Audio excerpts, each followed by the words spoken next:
Merci beaucoup, madame. Je ne sais pas si je vais dire le modérateur sans vous vexer, puisqu'il faut féminiser peut-être un peu. Je suis désolé si je suis arrivé un tout petit peu en retard, c'est parce que je croyais que la salle c'était en bas. Et donc j'y suis resté. Heureusement que j'ai un même fiston là qui est venu me dire, mais tonton te cherche en haut. Voilà. Je m'excuse parce qu'on vient de nous dire les organisateurs que nous n'avons pas eu ça, je l'avais compris. Donc, je voudrais vous parler aujourd'hui de l'évolution entre le penser, le verbe penser, et la pensée, le nom, qui sont les fondements de la résistance, des enjeux identitaires post-aliénation. C'est-à-dire comment évoluer du penser, ER, qui est tout simplement une faculté humaine, à la pensée, et double E, qui est structurelle, qui est conjoncturelle, qui est spatiale. Cogito ergo sum, l'homme est un oiseau pensant, autant de citations autant de sentences qui définissent l'homme comme une entité douée de la faculté de penser, c'est-à-dire d'user de l'intelligence et non du seul instinct, de réaliser des constructions mentales adaptées à ses besoins, de concevoir, de se projeter. Cette faculté permet de se coordonner avec les autres. Elle permet aussi de s'opposer à l'autre, d'avoir une autonomie, de prendre des décisions. Si le penser est universel, la pensée est contextualisation de cette faculté, son inscription dans un groupe et par ce groupe sur un espace donné, dans un temps. La pensée devient alors, comme la langue qui en est l'expression, l'un des fondements de l'identité de groupe. Elle nous distingue des autres groupes dans notre lecture et dans notre interprétation de l'univers. La pensée est le produit de la fusion des pensées individuelles qui deviennent identité de groupe. Si la pensée qui émerge d'un groupe peut devenir universelle, il dépend des autres de l'adapter et de l'adopter. On ne la leur impose pas. Chaque groupe conçoit sa pensée par rapport à ses besoins. Et comment est-ce que nous en sommes arrivés à nous poser cette question aujourd'hui, nous autres Africains, post-colonisés? C'est à cause d'une certaine aliénation. En situation coloniale, le projet du dominant est bien simple. C'est de dépouiller le dominé de la jouissance de cette faculté humaine qui est pensée, le verbe, et collective qui est la pensée, et de lui en fabriquer l'un et l'autre à sa convenance. Il ne s'agit ni plus ni moins que de dépouiller le dominé de son identité, cette opération en non-aliénation. Elle déshumanise l'homme plus que de le faire l'asservissement physique. Elle permet dans un premier temps d'installer l'homme dans cette servitude physique, ensuite de lui enlever les moyens de chercher sa libération, de penser sa libération comme un impératif vital. Je vais essayer de vous expliquer cela avec 3 citations des personnes qui ont été mes maîtres jusqu'à présent, Césaire, Senghor notamment. Le diagnostic de cette situation nous vient de Césaire. On avait fourré, je cite, on avait fourré dans sa pauvre cervelle qu'une fatalité pesait sur lui qu'on ne prend pas au collet, qu'il n'avait pas puissance sur son propre destin, qu'un Seigneur méchant avait de toute éternité inscrit des lois d'interdiction dans sa nature pelvienne et d'être un bon nègre, de croire honnêtement en son indignité, sans curiosité perverse de vérifier les hiéroglyphes fatidiques. Tu n'as pas le droit de parler et surtout ne va pas vérifier que c'est vrai ou c'est faux. La colonisation a donc fait ce boulot d'aliénation qui est le sien. Le colonisé ne pense pas. Si l'aventure, il pense que ce soit sur la base de la pensée du dominant. Fanon nous en donne quelques illustrations. Quand Fanon écrit en 1952 pour Noir Masque Blanc, les commentaires sont ridicules. La gauche lui apprend qu'il transforme en lutte de classe, en lutte de race, une simple lutte de classe. C'est-à-dire que l'ouvrier de Renault devrait se battre sur la même perspective que le gars qui fait pousser la canne à sucre aux Antilles, dans les colonies, ou bien au Cameroun, dans une plantation de VA. Évidemment, on peut en rire. La droite ne s'encombre pas de fioritures. La droite nous dit tout simplement, écoutez, M. Fanon, le noir peut faire du roman, il peut faire de la poésie, mais franchement, la pensée, soyons sérieux, ce n'est pas votre affaire. Et puis l'un de vous n'a-t-il pas dit que l'émotion est nègre, la raison est laide. Vous pouvez vous émouvoir, vous pouvez être dans l'émotion, mais la pensée est de grâce. Et on retrouve encore plus récemment quelqu'un qui nous montre à quel point nous sommes entrés dans cette logique. Nous sommes entrés dans cette logique où nous devenons des interprètes de la pensée de l'autre. Il ne s'agit ni plus ni moins que de John Coetzee, le prix Nobel de littérature africaine, de sud-africaine de littérature. Il dit ceci. Il dit ceci. Le roman anglais est écrit en premier lieu pour les Anglais par les Anglais. C'est ce qui en fait le roman anglais. Le roman africain, le roman russe est écrit par les Russes pour les Russes. Mais le roman n'est pas écrit par les Africains pour les Africains. Il se peut que les romanciers africains écrivent sur l'Afrique, sur les expériences africaines. Mais il me semble que, et c'est là que tout devient intéressant, pendant tout ce temps qu'ils écrivent, ils n'arrêtent pas de loucher vers les étrangers qui les liront. Que cela leur plaise ou non, ils ont accepté le rôle d'interprète qui interprète l'Afrique pour les lecteurs étrangers. C'est la pensée de l'autre qui notre regard correspond à ce que l'autre veut qu'on écrive. Et vous avez peut-être pas remarqué, mais je vous le donne, combien de maisons d'édition françaises qui publient à foison le roman africain, combien publient l'essai africain, à part certaines niches colorielles, combien de maisons écrivent la littérature de la pensée. L'un des nôtres, Achille Bébé, nous expliquait jadis, il y a très très longtemps, que quoi qu'il fasse le post-colonisé, même quand il croit émettre sa pensée propre, il ne sait pas à quel point il interprète la pensée de l'autre.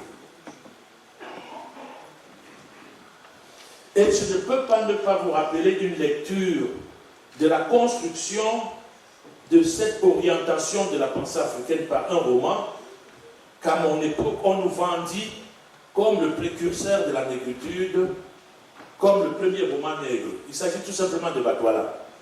Qu'est-ce que Batouala nous raconte? Je suis très très fier. Mais Batouala nous présente un roi nègre qui passe à cette journée à s'épouiller, le terme est dans le livre, s'épouiller, qui passe tout son temps à bouffer, à manger, à rôder, à couchailler.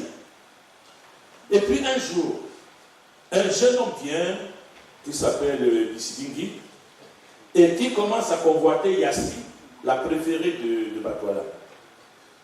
Je vous assure que n'importe quel prince au monde se serait fâché et aurait tordu le cou à l'impertinent. Mais on nous vend déjà Batouala comme un roi télé, comme quelqu'un qui n'a rien, qui n'est rien. Et à la fin, Bissidingui réussit à arracher Yassi Gindia. Et ce monarque qui n'est qu'un roi télé, le terme est d'origine, tout ce qu'il sait faire, c'est essayer de tuer lâchement son rival. Mais évidemment, non, il se cache pour lui balancer sa guerre. Évidemment, il rate. Il est tellement bête, il est tellement maladroit. Mais malheureusement, il ne rate pas tout ce qui passe autour. Il transperce une panthère qui, folle de rage, lui tombe dessus. Évidemment, le tue. Et Bissidingui et Yassi Gindia poursuivent leur chemin. C'est qui le beau jeune homme? Eh bien, c'est tout simplement l'Occident qui vient arracher l'Afrique. Et les dieux nous apprennent, à travers la panthère, que nous n'avons rien à faire d'autre que de nous coucher. Voilà donc le roman qu'on nous a vendu comme notre premier roman qui valorisait l'Afrique. Voilà. Et qu'est-ce qui a changé depuis ce temps-là? Dites-le-moi. Nos rois sont les rois télèques depuis la première rencontre avec l'Occident. Nos dirigeants sont devenus des satrapes. Nos dirigeants sont devenus des dictateurs. La logique de fragilisation de l'autorité, et on a mis une césure infranchissable entre la pensée intellectuelle et l'action politique, pour qu'ils ne s'attendent jamais. L'un est le nouveau plan, c'est l'intellectuel, l'autre est le potentat. Et on nous a même parlé une fois de la tradition des chefs stupides, des chefs vandales. Est-ce que vous croyez que c'est un hasard? Voilà ce qu'on a mis dans nos cervelles. Voilà ce qu'on nous a donné comme construction de notre pensée. Nous ne valons rien. Nous devons écouter l'autre. Et on a séparé la pensée de l'action, alors que le développement depuis des millénaires a toujours été fondé sur l'homme d'action et l'homme de pensée, le despotisme éclairé et tout le reste. Et Frantz Fanon nous apprend lui aussi quelque chose. Frantz Fanon continue à nous apprendre. Il nous dit que chaque génération doit, dans une relative opacité, trouver sa mission, la remplir ou la trahir. Aujourd'hui, si cette pensée ne s'adressait pas essentiellement au monde occidental, je pense que c'est lui qui l'a saisi dans la fabrication de la France-Afrique. Nous parlons là du mot de gouvernance. Dans la fabrication de la France-Afrique, je pense que chaque président français, chaque génération de présidents français a réussi dans une relative opacité, cette relative opacité étant la volonté des peuples de s'émanciper, a toujours essayé, a toujours réussi à trouver sa mission de maintenir la France-Afrique, à la remplir par tous les moyens. Le général de Gaulle ne s'encombrait pas de fioritures, il coupait les têtes qui dépassaient. Il a dit d'épuiser, moi, ce pays-là, quand Sékou Touré a osé proposer tout simplement qu'il voulait être libre. Les autres présidents ont poursuivi, vaille que vaille. Et nous en arrivons aujourd'hui à un jeune président qui, voyant que la relative opacité, aujourd'hui, c'est la jeunesse qui vaille que vaille, va dans tous les sens et rue dans les brancards comme ce n'est pas possible, et bien lui aussi, il va dans l'intellectualisme africain, puisse quelqu'un qui va devenir son mégaphone. Il prend aussi sa part de jeunes, comme on dit chez nous, les embastille, les amène quelque part, vous voyez, et puis dit maintenant combattons les autres jeunes. Voilà le rôle que l'intellectuel, je vous assure, voilà le rôle de l'intellectuel aujourd'hui, tellement pourri au lait du post-colonial, de l'aliénation post-coloniale, qu'au lieu de venir se battre avec les siens pour sa libération, traverse le Rubicon et s'en va concevoir les modalités de post-domination des siens dans une aliénation. Bien entendu, c'est la seule excuse, si on peut se le permettre, mais l'intellectuel n'a pas ce genre d'excuse. Il est supposé remplir son rôle qui est celui de perspective. Et avec son peuple, quel que soit le cas. Maintenant, quels peuvent être les outils pour combattre cette aliénation? Aimé Césaire disait aussi, je vois l'Afrique multiple et une, verticale dans sa tumultueuse péripétie, avec ses bourrelets et ses nodules, un peu à part, mais à portée de siècle comme un cœur de réserve. C'est la pensée africaine que le maître prophétisait dans les années 30. Birago Diop renchérit en disant, cet arbre splendidement seul au milieu des fleurs blanches et fanées, c'est ton Afrique qui pousse patiemment, obstinément, et dont les fruits ont peu à peu la mère saveur de la liberté. Pardon, David Diop, autant pour moi. Et cet arbre splendidement seul, les fleurs blanches et fanées, je ne sais pas si la couleur est inopportune, je ne sais pas s'il a choisi la couleur par hasard, mais en tout cas, qui repousse, qui ne pousse pas, qui repousse. C'est un arbre qui a existé et qui maintenant qui repousse, et dont les fruits ont peu à peu la mère saveur de la liberté. Et d'où vient le problème de l'Africain, c'est évidemment dans l'éducation. Je ne sais pas si vous le savez, mais en 1960, 2% des Africains allaient à l'école. 2%. Chaque fois que j'ai posé cette question, on m'a dit 50%, 60%. Non. ceux qui nous préparaient à nous libérer, parce que d'autres le pensent, je rencontre des gens de ma génération qui n'arrêtent pas de me dire que quand les Blancs étaient, c'était bien. 2% d'école, c'était formidable. Pour nous aliéner, le fondement de l'école n'avait qu'un objectif. 90% de ces 2% s'arrêtaient aux cours élémentaires pour entretenir les registres. 5% étaient en Europe pour se faire aliéner comme nous le sommes tous. S'il y a quelqu'un dans cette salle qui pense, de ma génération qui pense qu'il n'est pas aliéné, c'est très grave. Ça veut dire qu'il n'en est même pas encore conscient. On a fourré dans nos cervelles que nous n'avions aucune fatalité présée sur nous. On nous a dit que nos rois étaient des rois dès le premier jour. Aujourd'hui, nous poursuivons ce boulot à nous opposer les uns les autres et à aller porter le message de l'autre. 2% des gens allaient à l'école en 1960. Aujourd'hui, l'école est presque généralisée en Afrique. Mais alors, le contenu, s'il vous plaît.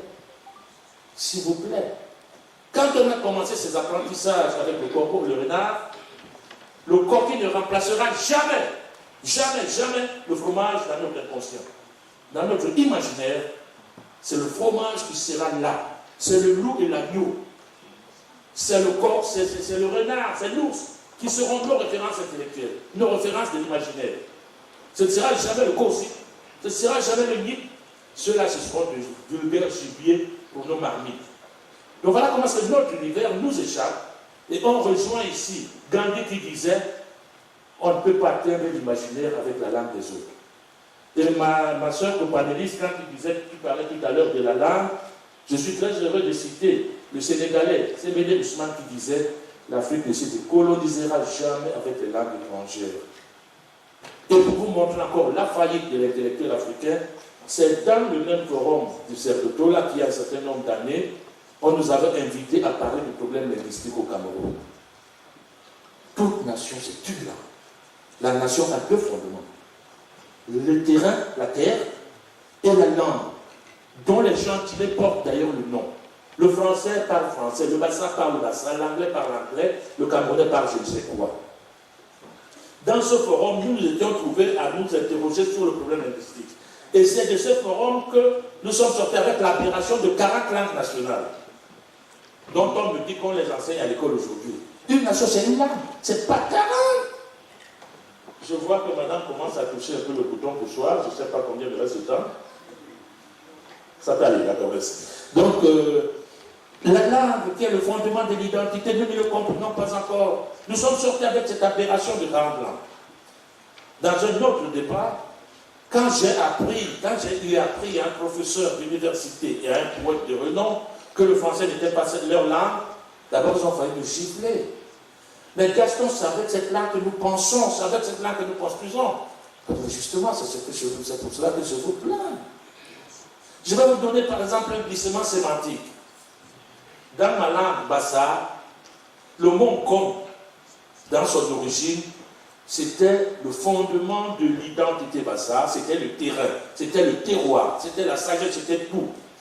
Au contact de l'Occident, le mot com est devenu sauvage, arriéré, barbare. Pourquoi? Parce qu'en face, il y a le cana. Quand un bassa vous dit poma en cana, c'est l'orange comestible, sucrée, bonne, juteuse. Et quand il vous dit poma en com, n'y touchez plus. C'est du citron. Vous ne pouvez pas bouffer. Quand par exemple un bassa vous dit quoi en cana, c'est le chien civilisé. C'est le berger allemand. Et quand il vous dit quoi en com, c'est le chien de rue. Quand un bassa vous dit Tolokana, c'est le Dumingila, c'est le cobaye. Et Tolocom, c'est celui qui vous bouffe. Voilà donc comme ce au contact de l'autre. J'en ai mis comme ça des exemples. Ces glissements se sont faits où nous avons accepté la domination et dans laquelle l'intellectuel africain n'arrive pas encore à rentrer pour nous en sortir. Et c'est vraiment là que tout se joue. Et Horace, depuis un siècle avant Jésus-Christ, disait la Grèce conquit son farouche vainqueur et emporta les armes dans le sauvage nation. Ça veut dire que même quand vous avez vaincu un peuple par les armes, si vous adoptez sa philosophie, son mode de vie, sa langue, c'est vous qui êtes vaincu. Et Voilà, pour terminer, je vous dirai un mot sur la gouvernance. Il y a un mot qui circule aujourd'hui, pensée unique. Pensée unique. Est-ce qu'il y a un seul Africain qui n'est pas convaincu que la démocratie, c'est ce qu'il nous faut? Je me pose tout simplement une question. La démocratie a été fondée en Grèce, 5 siècles avant Jésus-Christ. Dites-moi pourquoi est-ce qu'il a fallu 25 siècles, 2 millénaires et demi, pour que les héritiers de la démocratie la mettent en pratique, si c'était la panacée qu'on nous présente aujourd'hui. Et dites-moi de quelle démocratie on parle? Celle des États-Unis, des grands électeurs? Celle de la France d'un tripatriarche dont on ne sait même pas ce que c'est? Comment nous les Africains, nous pouvons imaginer qu'il y a des systèmes universels? Aucune pensée n'est universelle. Ni la démocratie, ni ce que nous appelons l'acéphalisme Bassar, ni le communisme, ni quoi que ce soit. Vous pouvez les adapter. Mais comment pouvons-nous commencer notre réflexion aujourd'hui en nous disant, on nous a dit démocratie, bravo, c'est parfait. On nous a dit émergence, nous allons émerger dans 25 ans. On nous a dit, ce qui m'intéresse beaucoup aussi, la diaspora. C'est quoi la diaspora? Voilà donc comment est-ce que nous acceptons des concepts fabriqués pour un autre destin et que nous les intégrons bêtement sans les adapter. Je vous ai dit que la pensée, on peut penser les autres, mais il faut l'adapter. Et quand, par exemple, Nyerere avait conçu l'idée d'Ubuntu, voilà quelqu'un qui faisait du travail intellectuel où il essayait d'adapter un nouveau système qui corresponde à ceux qui viennent de sortir de 2% d'éducation pour entrer dans un système qui va être désormais le système dont on pense qu'il est le leur, avec 2% d'éducation. Donc, voilà donc ce que je voulais vous proposer aujourd'hui comme débat, que vraiment l'intellectuel africain, c'est le point, le maillon faible. Le maillon faible, parce qu'on avait fourré dans sa pauvre cervelle, c'est lui qui est supposé avoir la cervelle, qu'une fatalité pesait sur lui qu'on ne prend pas au collet, qu'il ne devait pas se poser des questions. Et au lieu de venir avec les siens, pour se battre dès le départ, il préfère aller chez ses nouveaux amis, parce qu'il est le nouveau blanc, et travailler de ce côté-là. Je vous remercie.